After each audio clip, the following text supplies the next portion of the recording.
SSH के बारे में। तो चलिए स्टार्ट करते हैं।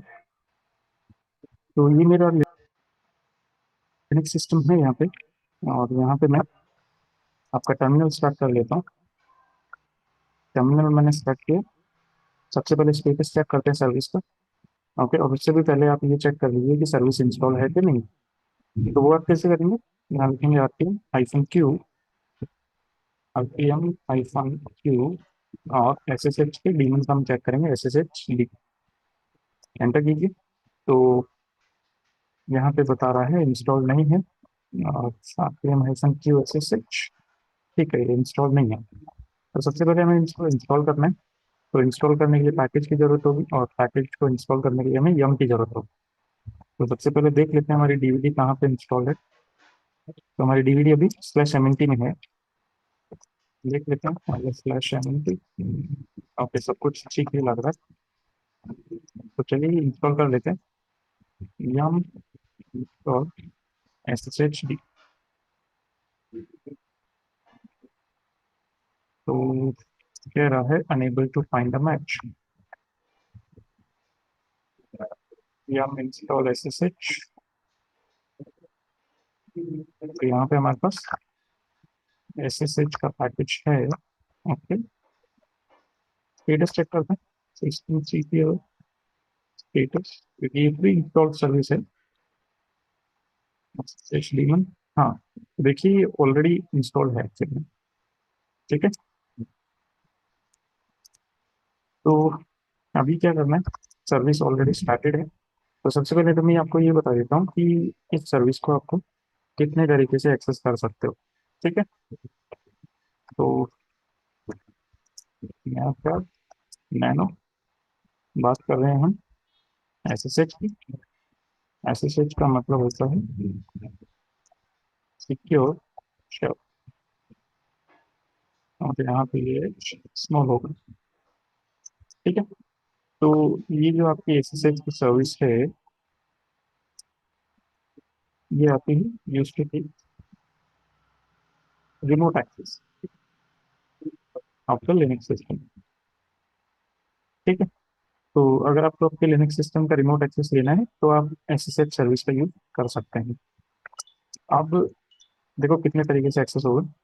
पहला एक्सेस, और उससे पहले कुछ और डिटेल्स एसएसएच के बारे में, कि एसएसएच का जो डीमन है,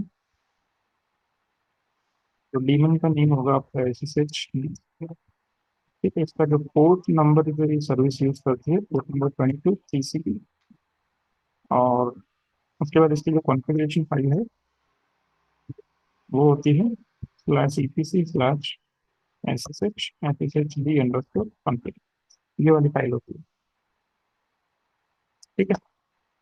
ओके। तो अब मैं आपको बताता हूँ कि कितने तरीके से इसको एक्सेस कर सकते हैं। पहला तरीका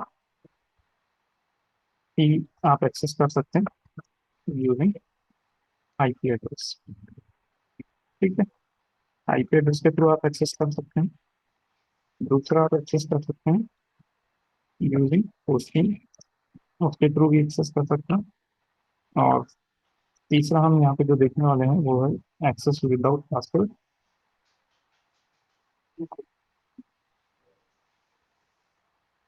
ओके, तीसरा हो गया एक्सेस विदाउट पासवर्ड। और हम जो यहाँ पे प्रैक्टिकल करके देखेंगे लॉक रूट लॉगिन। तो वर्जन 9 में शायद बाई डिफॉल्ट ही रूट लॉगिन परमिट नहीं होता है। ठीक है। उसके बाद हम यहाँ पे देखेंगे चेंजिंग एसएसएच कोड। फिर हम बात करेंगे पोर्ट फॉरवर्डिंग। ठीक है। और पोर्ट फॉरवर्डिंग के लिए आपको जरूरत पड़ने वाली है फायरवॉल की। तो चलिए इतनी सब चीज़ें हम करके देखते हैं। तो अब इसको एक्सेस करने के लिए सबसे पहले मैं इसका आईपी एड्रेस चेक कर लेता हूँ। तो यहाँ से इसको क्लियर किया, आई एफ कॉन्फिग। तो आईपी एड्रेस अगर आप देखेंगे यहाँ पे, तो आईपी एड्रेस मेरा है 172.16.1.4। ठीक है। और इसको एक्सेस करने के लिए मेरे पास एक दूसरा लिनक्स मशीन मैंने रखा है यहाँ पे, जो कि ये काली लिनक्स है। और इसको मैं टर्मिनल ओपन कर लेता हूँ। सबसे पहले तो कनेक्टिविटी चेक कर लेता हूँ। 172 16.1.4 आईपी है 1.4 का। तो 1.4 के साथ कम्युनिकेशन हम चेक कर लेते हैं। तो कम्युनिकेशन हो रहा है, चलिए एक्सेस करने का ट्राई करते हैं। तो एक्सेस करने के लिए आप लिखेंगे एस एस एच, फिर उसके बाद यूजर नेम। तो सबसे पहले तो रूट यूजर का ही ट्राई कर लेते हैं। रूट एट फिर आईपी एड्रेस 1.4 ट्राई कीजिए। तो यहाँ पे हमारे पास प्रॉम्प्ट आ रहा है कि देखो एस एस एच क्या होता है। एस एस एच एक सिक्योर प्रोटोकॉल है, ठीक है। टेलनेट की तरह नहीं है। टेलनेट क्या करती है, पूरा डेटा आपका प्लेन टेक्स्ट में ट्रांसफर करती है, लेकिन एस एस एच उसको एन्क्रिप्टेड फॉर्मेट में ट्रांसफर करती है, ठीक है। तो अब ऑथेंटिकेशन के लिए आपकी जो एस एस एच है वो पब्लिक की एन्क्रिप्शन का यूज करती है, ठीक है। दैट मीन्स आप कह सकते हैं कि यहाँ पे दो की पेयर होते हैं, ठीक है। उन कीज के बेस पे ही ये ऑथेंटिकेशन करती है। तो अभी हमें इन कीज को एक्सेप्ट करना है, ठीक है। तो मैं कहूँगा यस, और ये की मेरे सिस्टम में कॉपी हो जाएगी। फिर रूट यूजर का पासवर्ड। तो मेरा रूट यूजर का पासवर्ड मैंने डाला यहाँ पे। ओके, तो आप देख सकते हैं मेरे पास क्या आया, permission denied, please try again. तो इसका मतलब रूट यूजर के थ्रू मैं बाई डिफॉल्ट एक्सेस नहीं कर सकता, लेकिन अगर आपके पास पुराना रेडिट का वर्जन है तो उस केस में आप एक्सेस कर पाएंगे, ठीक है। तो एक बार इसको कंट्रोल सी करता हूँ और रूट यूजर की जगह में हमारा दूसरा यूजर जो है आई थिंक टेस्ट है, तो मैं टेस्ट यूजर को एक्सेस करके देखता हूँ। तो ये कीज हमारी ऑलरेडी कॉपी हो चुकी है, इसलिए दोबारा इसमें की कॉपी करने का नहीं मांगा। और मैं यहाँ पे पासवर्ड डाल देता हूँ। तो आप देखिए मैं एक्सेस कर चुका हूँ हमारी रेड हैट वाली मशीन को, ठीक है।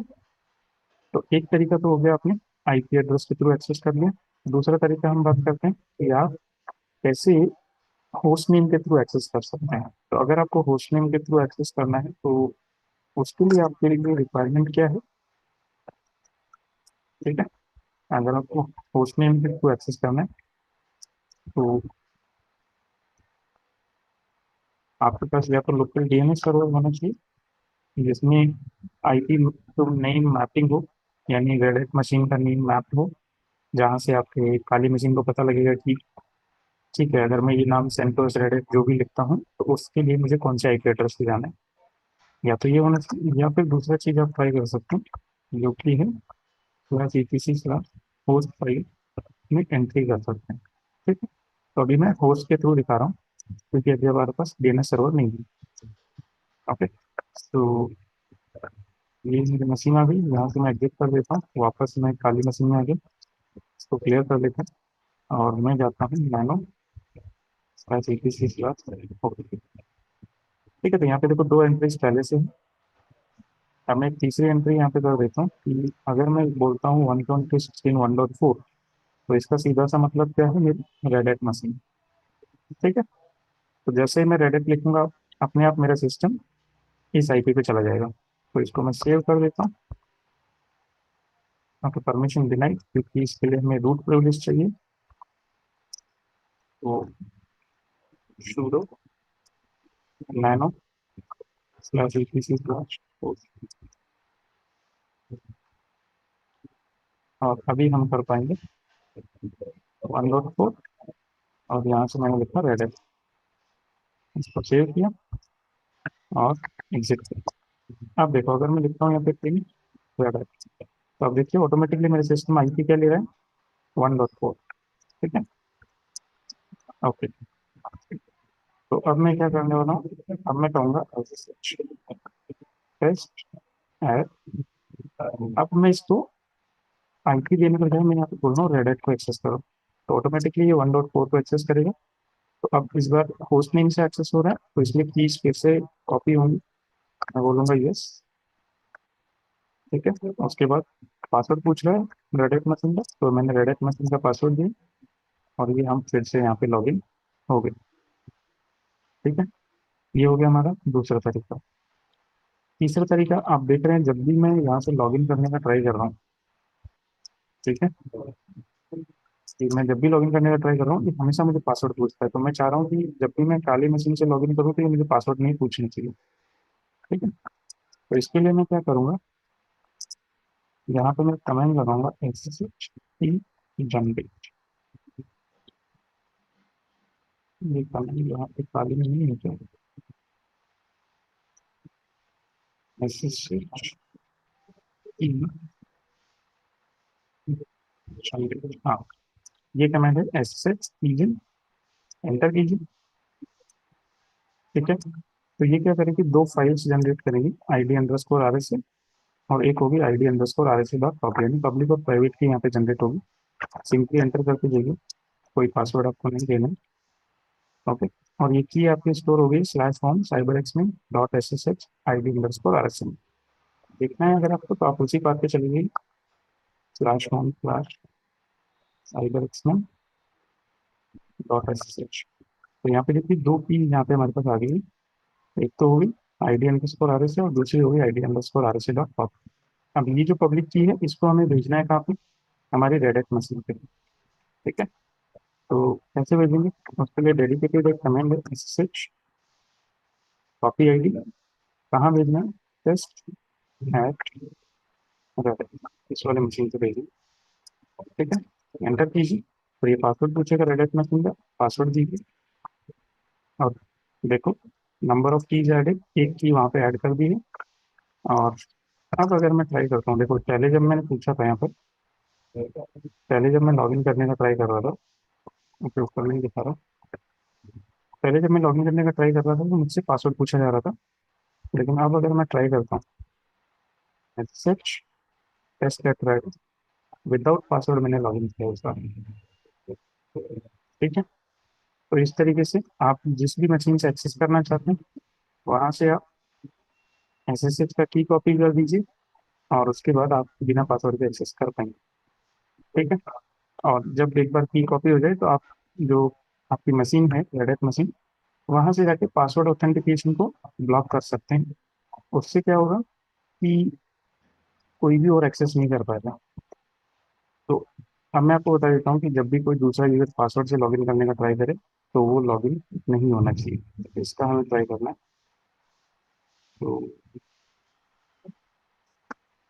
आपको जाना है आपकी रेडिट मशीन में जिसको आप एक्सेस कर रहे हैं, और यहाँ से आप एडिट कीजिए SSHD अंडरस्कोर कॉन्फ़िग। ओके, और इसमें अगर आप स्क्रॉल डाउन करेंगे तो पहले तो रूट लॉगिन देखो, प्रोहिबिट लिखा हुआ है, तो मतलब आप रूट लॉगिन तो ले ही नहीं सकते यहाँ से। और उसके बाद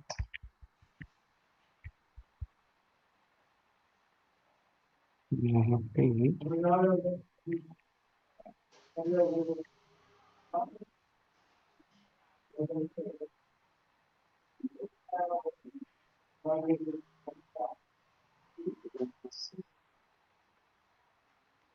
एक पासवर्ड ऑथेंटिकेशन के लिए होगा।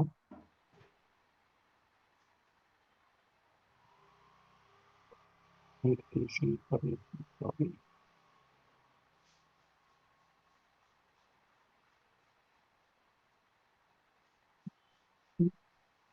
पब्लिक की ऑथेंटिकेशन यस है, और हमें बेसिकली पासवर्ड ऑथेंटिकेशन को नो करना है। होस्ट बेस्ड ऑथेंटिकेशन, ये रहा। ठीक है, तो यहाँ पे अगर आप इस वाली लाइन को देखेंगे तो यहाँ पे पासवर्ड ऑथेंटिकेशन में क्या लिखा हुआ है, यस लिखा हुआ है। तो मैं सिंपली क्या करूँगा, इसको नो कर दूंगा यहाँ से।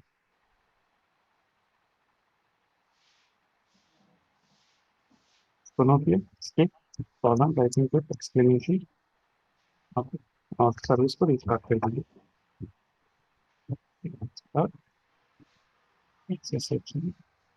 सिस्टम रिस्टार्ट, सर्विस रिस्टार्ट होगी। अब क्या करना है, अब कोई भी यूजर दूसरा ट्राई करेगा तो क्या होगा, तो वो पासवर्ड ऑथेंटिकेशन अलाउ नहीं करेगा। ओके, जैसे कि पासवर्ड ऑथेंटिकेशन का करने के लिए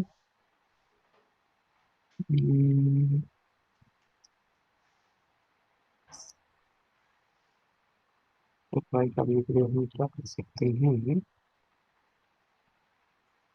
कोई दूसरा यूजर एक यहाँ पे बना देता हूँ मैं, यूजर sudo के साथ sudo चलिए,